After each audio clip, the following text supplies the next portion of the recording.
শায়েখ, আমরা প্রতিদিন অন্যের ভুল দেখি, কিন্তু নিজের ভুল কেন দেখি না? কারণ নিজের ভুল দেখা কঠিন, কিন্তু যে মানুষ নিজেকে বিচার করতে শেখে সেই সত্যিকারের পরিবর্তনের পথে হাঁটে। শায়েখ, আত্মসমালোচনা বলতে আসলে কি বোঝায়? আত্মসমালোচনা মানে নিজের জীবনকে থেমে থেমে দেখা। আমি কি করছি? আমার কাজ আল্লাহকে খুশি করছে নাকি কষ্ট দিচ্ছে? একজন মুমিন মাঝে মাঝে নিজের হৃদয়ের সামনে দাঁড়ায় এবং নিজেকেই প্রশ্ন করে, আমি কি সত্যিই ভালো মানুষ হয়ে উঠছি?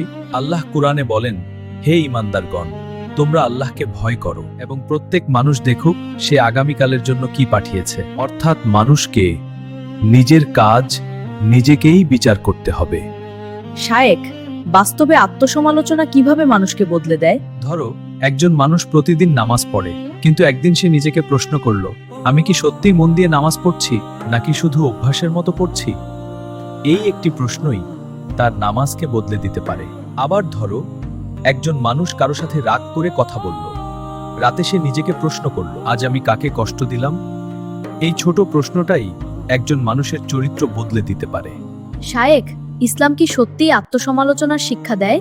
হ্যাঁ, ইসলাম খুব স্পষ্টভাবে এই শিক্ষা দেয়।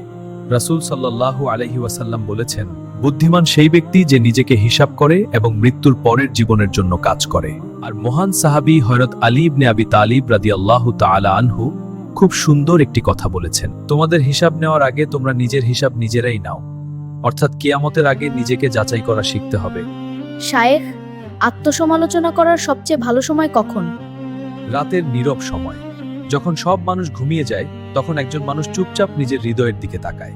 সে নিজেকে জিজ্ঞেস করে, আজ আমি কি ভালো কাজ করেছি? আজ আমি কোথায় ভুল করেছি? এই নীরব মুহূর্তগুলোই মানুষকে ভিতর থেকে বদলে দেয়। মানুষ অন্যের ভুল খুব সহজে দেখে, কিন্তু নিজের ভুল দেখা এটাই সত্যিকারের সাহস। যে মানুষ প্রতিদিন নিজের হৃদয়কে প্রশ্ন করে, সে ধীরে ধীরে একজন ভালো মানুষ হয়ে ওঠে।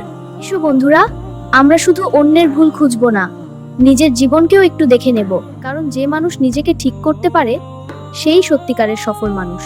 ভিডিওটি ভালো লাগলে লাইক করো, কমেন্টে মতামত জানাও, আর অন্যদের উপকারের জন্য শেয়ার করে দাও। ধন্যবাদ।